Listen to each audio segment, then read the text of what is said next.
자, 오늘은 교과서 242페이지 무단 통치와 토지조사 사업이라고 되어 있습니다. 이 부분을 좀 살펴보도록 할 거예요. 자, 책 펴시고요. 필기도구 준비하고 자, 시작합니다. 자, 여기 보면요, 역시 오늘도 학생교과가 나와 있어요. 일제가 군대를 동원하여 무단 통치를 실시한 이유는 무엇일까? 자, 무단 통치란 얘기가 나오고 군대라는 용어가 나오고 있습니다. 자, 군대를 이용한 무서운 강압적인 통치 방식을 일본 애들이 이제 사용했어요. 대표적인 사진 중에 하나입니다. 1910년대에는 이런 사진이 많이 언급이 됩니다. 자, 여기 보면 이제 경찰 옷, 군인 옷, 뭐 칼 이런 거 들고 있는 사람이 있고요. 뭐 한복 같은 옷을 입은 사람도 있습니다. 뒤에도 사람이 있는데 요거 잘 안 보이지만 간만에 보면은 요거요 어린 학생들이에요. 학교의 모습을 찍은 사진입니다. 졸업식이나 뭐 그런 기념 사진이겠죠. 보면 이 학교에서 일하는 뭐 선생님들이겠죠. 일본인 막 이런 사람들이 다 제복을 입고 칼을 들고 활동을 하고 있었다라는 거죠. 이런 모습이 이제 10년대를 가장 대표적으로 보여주는 사진 중에 하나고, 이러한 모습을 우리가 이렇게 무단 통치라고 부르고 있습니다. 자, 일단 1910년에 이제 나라가 망했으니까요. 나라가 망한 다음에 어떻게 됐느냐, 이거부터 좀 살펴볼게요. 자, 1910년에 나라가 망한 다음에 일본 애들은 이 땅을 대한제국에서 조선이라고 하는 일본의 하나의 지역으로 이름을 바꿉니다. 조선이 되었고요. 이 조선을 통치하기 위한 통치기구를 만들게 되는데, 그게 이제 이른바 조선총독부예요. 자, 조선 총독부 건물이 여기 있습니다. 요거죠. 지금은 요 건물은요, 없어요. 김영삼 대통령 때 이 역사 바로 세우기 뭐 이러면서 요거 다 무너뜨려 버렸습니다. 옛날에는 뭐 청사로, 정부 청사로도 쓰였고요. 다음에 박물관으로도 쓰였고요. 현재는 이제 남아있지 않고 깨끗이 철거된 상태죠. 자, 이 조선 총독부의 최고 우두머리가 바로 조선 총독이라는 사람이 되겠습니다. 자, 이 조선 총독은요, 군인 출신에서 임명되는 것을 원칙으로 합니다. 자, 그래서 계속 군인 출신이 조선의 총독으로 임명되어 왔고요. 이 조선의 총독은 일본 왕 바로 밑에 예속되어 있어요. 그래서 이 사람은 일본 의회의 간섭도 받지 않고, 그래서 천황 직속으로 되어 있어서 조선 땅에서 하는 입법, 사법, 행정, 군대 운영 뭐 이런 모든 정권을 행사하는 사람이 있었습니다. 자, 이 조선 총독 밑에는 일반적인 행정 업무와 관련되는 일을 맡는 정무총감과 그다음 경찰 업무, 치안 업무를 맡는 경무총감, 이렇게 두 명의 또 직책이 나와 있었죠. 자, 조선 총독과 조선 총독부 좀 봐두시기 바라고요. 한편 이제 이 한국인들, 친일적 행동을 했었던 한국인들을 이 중추원이라는 기관을 만들어서 그 자문기관으로 활용했는데, 이게 뭐 말이 자문기관이지 실제 모이는 건 없고요. 그냥 명예직에 불과했습니다. 그래서 일본 앞잡이가 되어서 일본 애들한테 떡고물이라도 얻어먹을 줄 알았던 많은 일진애를 비롯한 친일파들은 찬밥 덩어리가 된 거죠. 그쵸? 뭐 그런 모습을 보여주게 됩니다. 자, 그런 총독부를 만들고 1910년부터 19년까지 일본 애들이 시행한 식민 통치 방식을 우리가 무단 통치라고 불러요. 무섭고 강압적인 통치다 라는 거죠. 자, 일단은요, 이 단어들을, 무단 통치와 관련된 단어들이 이렇게 쭉 나열되어 있습니다. 좀 잘 기억을 할 필요가 있는데, 자, 먼저 무단 통치, 무섭게 통치하기 위한 가장 기본적인 도구 중에 하나가 경찰제도예요. 근데 이 경찰이 그냥 경찰이 아니라 헌병 경찰이라고 부릅니다. 헌병은 군인들 내부의 경찰과 같은 존재입니다. 군인이 잘못하면 헌병이 와서 체포하고 수사하고 이렇게 하죠. 그런 군인들 안에서나 통용되는 그런 헌병이 일반 보통 시민들의 치안 업무를 맡는 거죠. 실은 일본 애들이 우리 경찰을 해산한 다음에 경찰 제도를 만들지 않고 이 일본 군이 그대로 그 경찰의 임무를 대행하기 시작했는데 그것을 그냥 바꾸지 않았기 때문에 나타나는 현상이기도 합니다. 그 경찰이 없는 거예요. 그냥 군인만 있는 거죠. 아무래도 군인이 총칼을 들고 다니니까 훨씬 더 위압적인 모습을 보여주게 될 겁니다. 자, 이런 헌병 경찰들은 범죄 즉결례라는 것을 통해서 즉결 심판을 할 수 있게 됩니다. 즉결 심판은 재판 없이 그냥 형벌을 가할 수 있는 거예요. 뭐 이거 잘못했다 그러면은 뭐 곧바로 곤장 치든지 뭐 이렇게 가능하다는 거죠. 범죄 즉결례고요. 자, 그 다음에 조선 태형령이라는 것도 만들어집니다. 태형은 때리는 형벌을 말해요. 드라마 사극 이런 거 보면 곤장을 치는 게 있죠. 뭐 그런 형태를 말합니다. 자, 그런데 갑오개혁 이후에 이제 태형은 없어지는데 일본 애들이 이걸 다시 만들어서 한국인에게만 태형을 실시하게 됩니다. 일본 애들은 태형이 없어요. 근데 한국인만 이 태형을 하게 되어 있죠. 자, 태형령에 대한 것 뒤에 잠깐 다시 이따 볼 거고요. 자, 그리고 이 모든 정치활동을 전면 금지시키기 때문에 집회와 결사에 사람들이 모여서 어떤 자신의 주장을 내세운다든지 그런 걸 하기 위해서 모인다든지 이런 것들을 다 제한하기 시작합니다. 게다가 일본의 통치 방식을 비판할 수 있는 언론 활동을 제한하기 위해서 우리말 신문들을 죄다 폐간시킵니다. 그래서 이제 총독부에서 발행하는 그런 관보 성격의 신문 하나만 남겨놓고 다 모조리 많은 신문들이 없어지게 되죠. 자, 그리고 학교에서는 그 공무원이나 또는 선생님들이 제복을 입고 칼을 차서 위압적인 모습을 보여주죠. 이거는 뭐 어렸을 때 초등학생이 학교에 갔는데 선생님들이 칼을 갖고 있고 군복과 같은 제복을 입고 있다. 그럼 일단 좀 무섭죠. 그렇죠? 일본인은 무서워. 뭐 이런 주눅들게 하는 장치라고 볼 수가 있습니다. 자, 뿐만 아니라 이 조선인은 별로 교육을 할 가치가 없는 존재예요. 근데 너무 무식하면 써먹을 데가 없어요. 정말 말도 안 통하고 이런 인간은 써먹을 데가 없죠. 그래서 기본적으로 읽고 쓰고 말하고 셈하고 뭐 이런 것들은 알려줍니다. 근데 그 이상의 고등교육 이런 것들은 별로 의미가 없다는 거죠. 그래서 같은 시기에 초등교육 기간이 일본은 6년제인데 이 땅에서는 4년제 학교를 만들죠. 그럼 식민지니까 4년만 읽고 쓰고 뭐 이런 것만 하고 일꾼으로 써먹겠다. 이러한 심산이 되겠습니다. 자, 그래서 이런 차별적 교육 제도를 이제 만들게 되죠.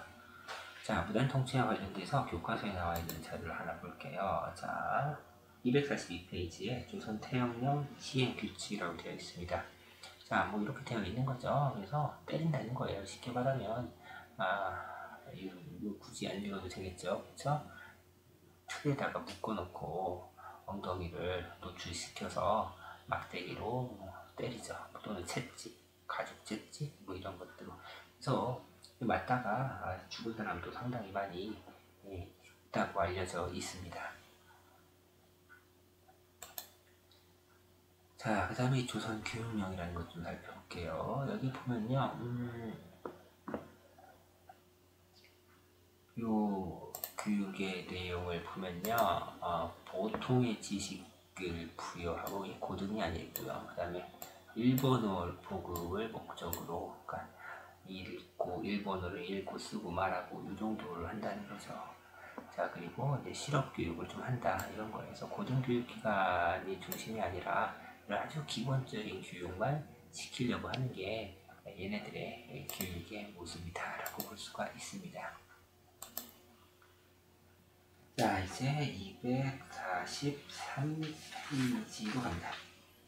자, 토지조사사업과 회사령으로 되어 있을 겁니다. 상당히 중요한 부분이에요. 토지조사 사업은 무조건 꼭 기억을 하고 가야 하고요.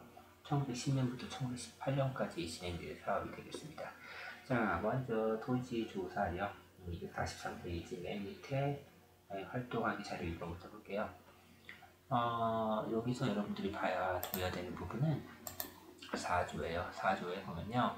토지의 소유자는 총독이 정하는 기간 내에 주소 어쩌고저쩌고 해서 신고해야 된다는 거죠.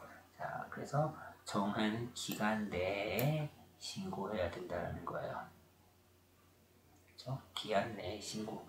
이것은 이제 신고주의라고 하죠. 그래서 만약에 신고가 안 된 땅은 어떻게 되냐? 이 주인이 없는 땅이다 라고 생각을 하면서 땅 주인이 없으니까 이제 국가 땅이 되겠죠. 몰수하는 거예요. 자, 이런 게 이제 바로 토지조사 사업입니다. 토지를 조사하는 사업이죠. 어디에 땅이 얼만큼 누가 갖고 있는지. 근데 국가가 직접 나서서 조사하는 게 아니라 땅 주인이 알아서 신고해라. 이게 토지조사 사업이에요. 자, 그럼 그런 토지조사 사업을 일본 애들이 왜 했냐?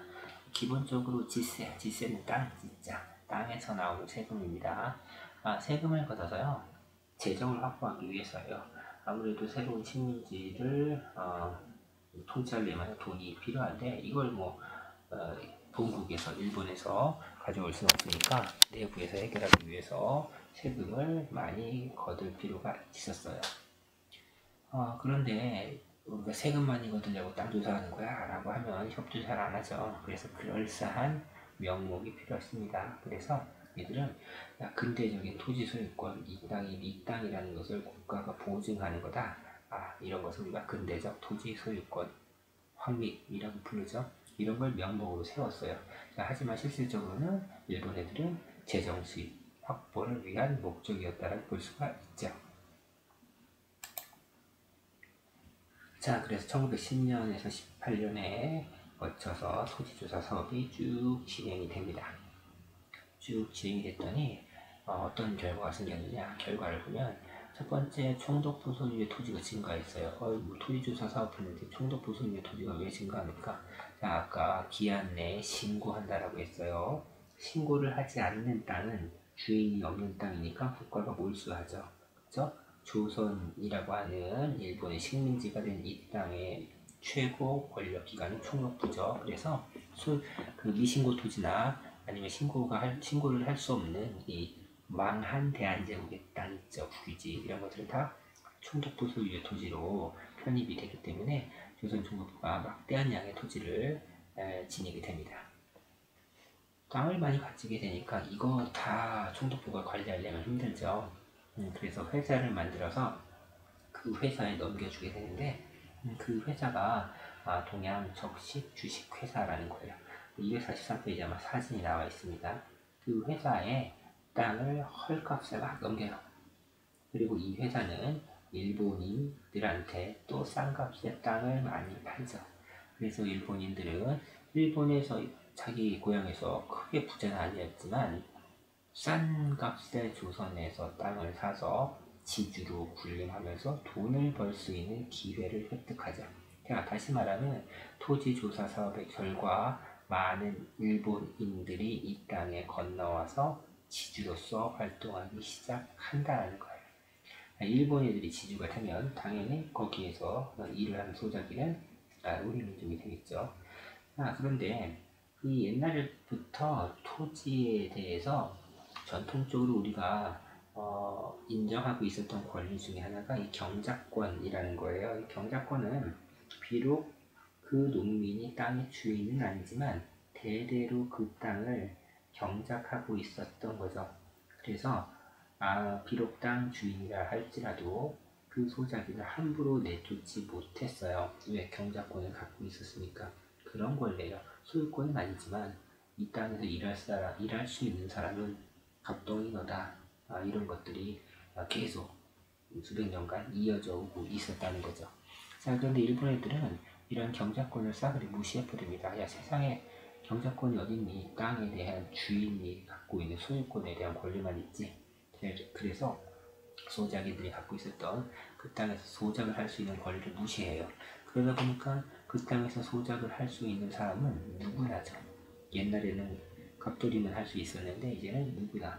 그러다 보니까 경쟁을 할 수밖에 없고 지주들이 소작률을 올리게 됩니다. 소작류를 많이 내다 보면 경제적으로 어려워진 농민들이 이제 몰락하는 모습을 볼 수가 있을 거예요. 자, 그래서 최종적으로 중소농민의 몰락이 심화됩니다. 그래프 하나 볼게요. 1913년과 20년을 비교합니다. 소작농은 남의 땅을 빌려서 농사 짓는 사람, 자소작농은 자작농부터 볼까요? 자작농은 내 땅을 갖고 있는 사람, 자소작농은 내 땅도 갖고 있지만 그게 너무 작아서 소작도 함께하는 사람입니다. 자, 이 비율을 보면요, 소작농, 즉 토지가 없어서 빌려서 하는 사람의 비율이 시간이 지나자 늘어났고요. 그 다음에 자작농의 비율이 줄어들었다는 것을 알 수가 있습니다. 즉 농민들이 전반적으로 자신의 토지를 팔 수밖에 없는 경제적으로 어려워진 상황에 처했다는 것을 그래프를 통해서 알 수가 있어요. 그럼 이들이 왜 주로 이렇게 됐냐? 일단 자작농 같은 경우에는 토지조사 사업의 이 과정에서 토지를 상실한 신고를 못했다든지 이런 여러 이유가 있겠죠. 그랬다고 볼 수가 있겠고요. 자소작농 같은 경우에는 경작권을 인정받지 못하면서 고율의 지대를 납부할 수밖에 없었을 것이고, 그에 따라서 자꾸자꾸 경제적으로 어려워지니까 토지를 팔았을 거예요. 그래서 실질적으로 상당히 많이 이쪽 계층이 무너졌다고 볼 수가 있죠. 자, 토지조사 사업의 결과 농민 생활이 어려워졌다라는 걸 기억하시기 바랍니다. 자, 그리고 나서요, 1910년 말에 또 총독부는 이 농업 부분 말고 이 산업 부분에서 회사 설립을 총독이 허가하게 하는 회사령이라는 것을 발표합니다. 자, 이 회사령은 헷갈리지 말아야 될 것이 나중에 1920년대에 회사령이 다시 발표가 되는데, 이 20년의 회사령과 10년의 회사령의 내용이 다르니까 반드시 구별을 하시고, 10년의 회사령은 회사 설립을 할 때 총독의 허가를 받아야만 설립할 수 있어요. 만들어 놓고 나중에 그 허가 조건을 지키지 못하면 하루아침에 문을 닫을 수밖에 없습니다. 자, 그럼 일본 총독한테 잘 보이는 인간만 회사를 만들 수가 있으니까 많은 우리 한국인이 회사를 자유롭게 설립할 수가 없었겠죠. 그래서 이 땅에서 일본의 돈 있는 자본가들이 장사를 마음껏 할 수 있게 기회를 열어준 겁니다. 우리 민족 자본은 성장할 수 있는 기회가 원천적으로 차단됐다라고 볼 수가 있겠죠. 자, 마지막으로 지도 하나 볼게요. 자, X자에 우리가 철도 노선을 갖게 됩니다. 최초의 철도는 이 서울에서 경성이라고 되어 있어요. 서울이에요. 인천을 잇는 경인선이고요. 그 다음에 서울에서 부산을 잇는 경부선, 그리고 나중에 이제 원산을 잇는 경원선, 그 다음에 경의선, 신의주까지 가는 경의선, 그리고 나중에 여기서 대전에서 호남으로 가는 호남선, 원산에서 여기 나중에 위에 이제 공업 도시가 되거든요. 청진까지 가는 함경선이 생기면서 우리 영토를 X자로 이렇게 관통하는 철도 노선이 만들어지고, 지금도 이게 유효하죠. 그렇죠? 그래서 이 철도의 교통 중심지 대전, 그렇죠? 이런 데, 또는 항구도시 목포 이런 데가 일제시대 때 크게 성장하는 모습을 볼 수 있게 됩니다. 만든 이유는 일본 애들이 물자를 효율적으로 운반하고 식민 통치 그리고 대륙으로 확장하는 발판을 만들기 위한 지들의 목적이죠. 우리 도와주려고 한 건 아닙니다. 자, 이상으로 1910년대 일본의 식민지배 정책에 대해서 살펴봤습니다. 자, 끝.